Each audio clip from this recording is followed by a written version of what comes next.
Hello, and welcome to our first Historically Speaking episode of 2022. Happy New Year. I thought it would be appropriate as we start a new year to look back through the pages of the Rutland Herald on what life was like and how it was recorded 2 centuries ago and then 100 years ago. As you can see from our opening slide, here is what the Rutland Herald logo looked like in 1822. And as you can see, it was a Wednesday, January 2nd, 1822. Slightly cut off in the left margin is the Roman numeral for 28, because the Rutland Herald had already been in publication for 28 years at that point. And a curious little thing, if you look on the right-hand side of the little inset, it has the name of the publisher, William Fay, but we have a YB instead of a BY. I really don't know what's going on here. There are several instances, as I look through old copies, that letters were reversed. I don't know if this was deliberate or if someone was playing games and reversed the letters on the typeface. The year 1822 is not one in my many years of teaching United States history that I spent a great deal of time with. Obviously, the War of 1812 was over. In 1820, as part of the growing sectionalism within the United States, Missouri was admitted as a slave state. Maine was admitted as a free state. James Monroe was our 5th president. He was part of the so-called Virginia dynasty because we had Washington from Virginia, Jefferson, James Madison, and then James Monroe, who was in office from 1817 until 1825. And the way that this era was summed up in history books was the era of good feelings. Vermont had a population at this time of 235,000 people, and we'll compare that to what it would be just a century later. The newspaper certainly at that time had a different feel to it, as you can see here from this front page. It was set in 5 columns, and it was very much a potpourri of how news was reported. And it really becomes a treasure hunt to find things among the pages. And certainly the newspaper was very much advertisement driven. We need to think about how news was transmitted 2 centuries ago. It would be 14 years before the telegraph was invented. Steamboats are just coming into being. Any news coming from Europe would have been through letters on clipper ships. We're still a decade away from railroads. So keep this in mind when we look at how news was totally reliant on the postal system. On the front page of that issue of the Rutland Herald, we have a reward for only 1 cent. A runaway, an indented, meaning indentured boy, by the name of Jacob Carey, about 14 years of age. And of course, the warning here is to forbid all persons harboring or trusting said boy. I will not pay any debts, etc., etc. And this was paid for by John Cheney of Wallingford. And again, it took several weeks for this to be published. I don't know what the fate of this young boy was, but it tells you something about young teenagers who were apprenticed because they offered more money for the return of a cow than they would have for a runaway indentured servant. Another ad that's very indicative of the times is this one, a female school at Salem, New York, run by Mrs. Auchincloss from Baltimore. And it states that she opened a school in the village of Salem, And the terms for the tuition are as follows: reading, spelling, writing, arithmetic, grammar, and geography per quarter, $3. If you wanted to add history, chronology, astronomy, chemistry, rhetoric, and belles lettres, literature, it would be another $3. You could throw in French, music, vocal, and instrumental, and then at the end, for $1, if you wanted to add the pianoforte, $1 more added to that tuition fee. There were all sorts of medicinal ads, and this is one that appeared quite frequently in the pages of the Rutland Herald for Anderson's cough drops. And this was used as a cure for colds, asthmas, consumption, and then there would be the testimonials that followed. And here, if you look on the right-hand column, I hereby certify that I have, for the last 15 years, been greatly troubled with a pain in my side or breast, and more or less cough or weakness of the lungs, etc. I purchased a bottle of Anderson's cough drops, from the use of which for a few days only, I found my pain and cough entirely left me and my former strength restored. I attribute my relief entirely to the use of these drops. When we look at some of the claims for these many preparations that were advertised, we also have to recall that we are about 80 years away from the passage of the Pure Food and Drug Act of 1906 that regulated how claims were made for various medicines. Another instance of a chemical embrocation of a liniment that was called Opoladoc, which essentially was something that contained a great deal of camphor.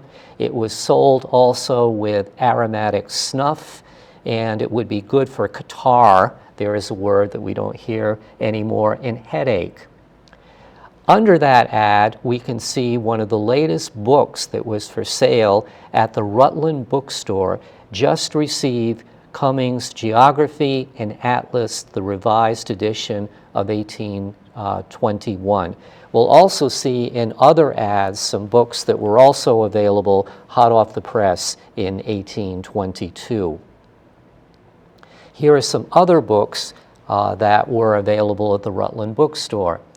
An abridgment of Watt's Psalms and Hymns, Stanford's Arithmetic, Morses' Universal Geography.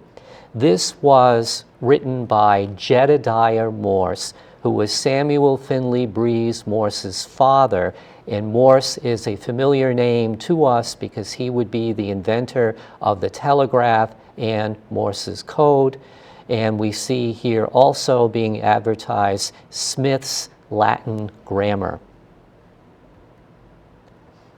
For news stories of this time, we have accounts from the Spanish Main. There was a great deal of turbulence in the Caribbean, and this would be the era that much of what we know as South and Central America was in revolt from the mother countries of Spain and Portugal. Europe had been embroiled in the Napoleonic Wars, and there was less of an opportunity for direct intervention in the New World. So we have tales of piracy on the Spanish Main, and also there would be a great deal of upheaval in Brazil in declaring its independence from Portugal. And the source of this headline that we can see in the right-hand side, Revolution in Brazil, it's an extract of a letter from the ship Norfolk written on board, actually a letter from Norfolk, Virginia, written on board the steamship Baltimore, and this is how the news was transmitted. And although this would not yet happen for another year, all the turmoil that we see in South and Central America prompted James Monroe at the end of his 1823 message to Congress to warn Europeans European powers to stay out of our hemisphere, and this was later encoded as the Monroe Doctrine. Also in the news very much in 1821 was the Greek War of Independence, the Greek War of Independence from Turkey. And again, there was a fascination with Greek culture at this time. Lord Byron, one of the most famous poets of the day, died of a fever on his way to fight against the Turks. And the infamous massacre at a place called Schio is something that evoked a lot of stirring of the popular imagination. There was a very dramatic painting by the French Romantic realist Eugène Delacroix that showed this instance. And here we have a very detailed reporting about the massacre at Schio. And of course, one of the things that newspapers have often been mined for are notices of marriages. So here we have a marriage in Fairhaven by Mr. Cushman of Major John Ruggles to Sally Beeman, and then a marriage in Rutland. And although Vermont records are very, very good at this time, far better than many other states, you never know if the newspaper would be the only source of a marriage. And the other thing that is often a gold mine of information here is when we have the instance of the notice by Lewis Peck of Clarendon, whereas Cynthia, my wife, has left without any just cause my bed and board, these are to forbid all persons harboring or trusting her on any account. And this shows that there were troubles in marriages even back then. And there is a sense of dramatic reporting that we see here, because remember, without any kind of visual recording of sensational news events, we have a very, very detailed story here from Amherst, New Hampshire on it says execution of Farmer. This is the person's name, Daniel Davis Farmer, who was executed for the murder of a widow. And just to read a little bit about this from the second column, it talks about a clergyman being present at the time of his death. And reading from the bottom of the second column, the last offices of religion being performed, he ascended the platform where the sheriff fixed the fatal cord upon his neck, placed a cap over his face, and gave him a handkerchief, requesting him to drop it when he was ready to be cast off. The prisoner at this time was in excessive agitation. He remained thus a few moments, waving his body and his arms, apparently in mental prayer, when he audibly exclaimed, "Lord Jesus, into thy hands I commend my spirit, farewell," and dropped the signal and was instantly launched into eternity. A few convulsive struggles ensued, and all motion ceased in a moment forever. And thus the painful tragedy is ended. It almost sounds like pages from a novel. And something that recurs throughout all of American history, we have debates about states' rights versus federalism. And we can see in the clip in the left-hand side, the governor of Virginia, Randolph, agitating about federal restriction of states' rights. And this would be something that came to play in James Monroe's only veto for this time. One of the great projects was the Cumberland Road.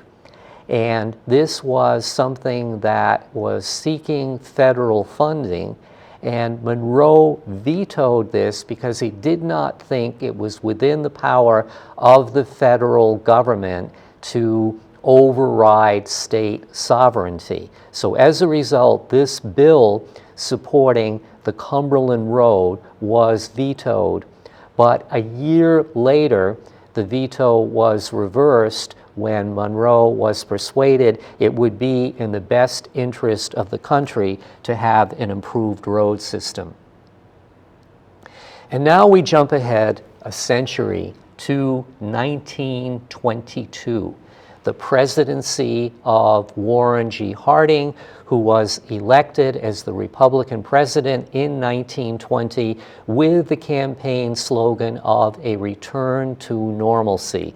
And the normalcy that ensued was anything but that, because the United States was reeling from its involvement in World War I and all the social upheaval that followed with the Roaring Twenties.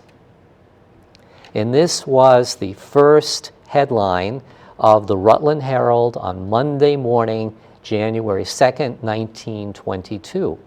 And we can see over the course of a century how newspapers have changed. In 1822, the Rutland Herald was only 4 pages long. Now it is up to 12 pages long, 6 columns across. And think of all the ways that news transmission had changed, because we have the telegraph, we have the Transcontinental Railroad that was completed in 1869. We have the transatlantic cable at the same time. We have newsreels, motion pictures, and the other thing that was very much a part of the growing media culture of the 1920s was radio, and we'll see a little bit about that in a moment. When we look at the spattering of headlines here, one of the things that we notice is printing presses in Germany turn out much money. And this would precipitate the German economic crisis of 1923 of hyperinflation, and this would be one of the long-range causes of the rise of the ascendancy of Adolf Hitler 10 years later, because Germany was in a severe economic crisis.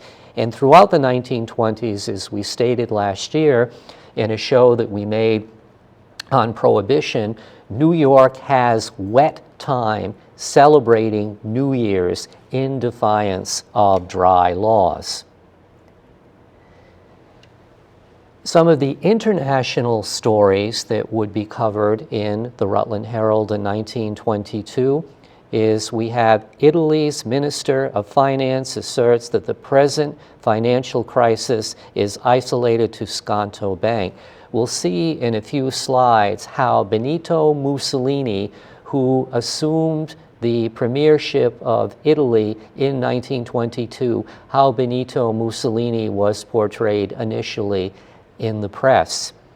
In the middle column here, we have the headline which reads, "Sentiment grows for the Irish Treaty," because between 1916 and 1922, Ireland had been embroiled in a civil war which would be resolved somewhat in 1922 by the 26 counties of Southern Ireland uniting as the Irish Free State, whereas the 6 counties in the north remain aligned with the United Kingdom, and that is the division that still exists today.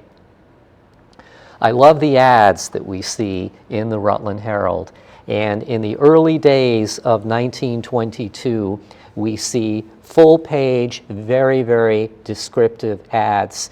And we saw some instance of these ads when we interviewed David Walk about his family in Rutland, and we talked about the surprise store. So you can see here the power of advertising with the illustrations of very typical 20s fashions, with coats, winter suits, all occasion frocks, and again the fact that the store may have been closed, but it's going to be the biggest half-yearly clearance sale in their history. And we can see some differences with the way that men's fashions are marketed versus women's fashions. So here in this ad from Carbines, we don't see any illustrations, but here we have union suits that are advertised, overcoats, silk and percales, shirts, and sweaters. And here is another ad that has a little caricature of a man in a suit. Men, what are you going to do about this sale of ours? And all the things that are being offered here: big, heavy overshoes, suits, heavy stockings. The sale starts tomorrow morning at 8:30 in Carbine Costello. Car prices. And this is something, isn't it? We have a comparison here between Buick prices and Oldsmobile prices. So you could buy a 2-passenger Roadster for $895, all the way down to a 7-passenger sedan for $2,375. And then Oldsmobiles similarly priced. And when we look at the high-end vehicles, $2,300 would have been far more than most people's salary. So actually, in proportion to inflation, people at this point in the early 20s were probably spending a lot more for the purchase of a car than what we see today. Radio. The headline tells us a great deal. Radio is affecting geography, bringing communities of the world in much closer touch. And the article begins with a question in Washington: how far is Paris, London, and Berlin? The man in the street in the geography class answer in miles today, but in the way that the radio is affecting people, the world is going to be linked much more instantaneously. Warren G. Harding became the first American president to address the nation by radio, and I pulled from the pages of the Rutland Herald in August of 1922 the radio program schedule. Rutland did not yet have its own radio station. The nearest one that could be pulled in was in Schenectady. And if you notice here, the various programs at 12:30 p.m., noon stock market quotations, more stock market quotations. Then at 6:30 in the evening, the 19th chapter of Alice in Wonderland, and then a little bit later in the evening, a concert program by a violinist, a banjo player, a cellist, etc. And this would be something that would just accelerate throughout the 1920s. And in fact, if you're curious if anyone in your family owned a radio by 1930, that would be one of the questions in the census that year. We have a lot of entertainment that would be advertised. And I love this headline: What Every Girl Should Know, a timely play of today by Innes Arsbourne. And the ad reads, "There are dangerous paths that every girl must take. What are they? How can they be avoided? To miss this story of love, sacrifice, and ignorance may mean the price of happiness." And then there is a special matinee for ladies only, all seats 50 cents at the Playhouse. So this is very much a forerunner, I think, of afternoon soap operas on television. And this is another article that's very much indicative of gender roles of the time. A Bay State Solon, that is a wise man, would stop fair sex from smoking, that immorality may be hobbled. So this is it's decrying here about women smoking in public and how this should be regulated. In another instance of how the Rutland Herald reported stories and some of the famous events that happened, we have here in August of 1922, in the left-hand column, the death of Alexander Graham Bell. In the third column, we have a reporting and another article on the ongoing coal strike and the consequences of that. And then, as part of the rather random way in which the headlines are assembled, we have one that reads, "Vermont woman 97 has hair bobbed and likes it."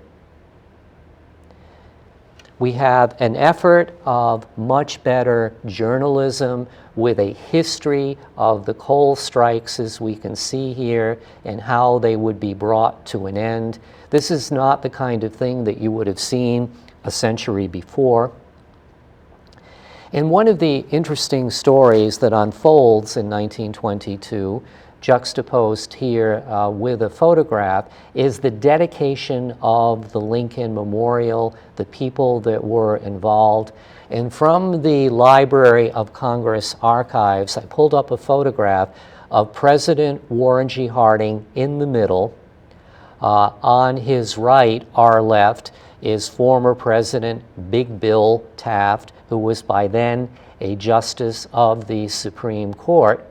And on Harding's left, our right, is Robert Todd Lincoln, Abraham Lincoln's only surviving son, who was very quiet in public about speaking about his father. He is Manchester, Vermont's most famous resident, and he would be present at the dedication of the Lincoln Memorial.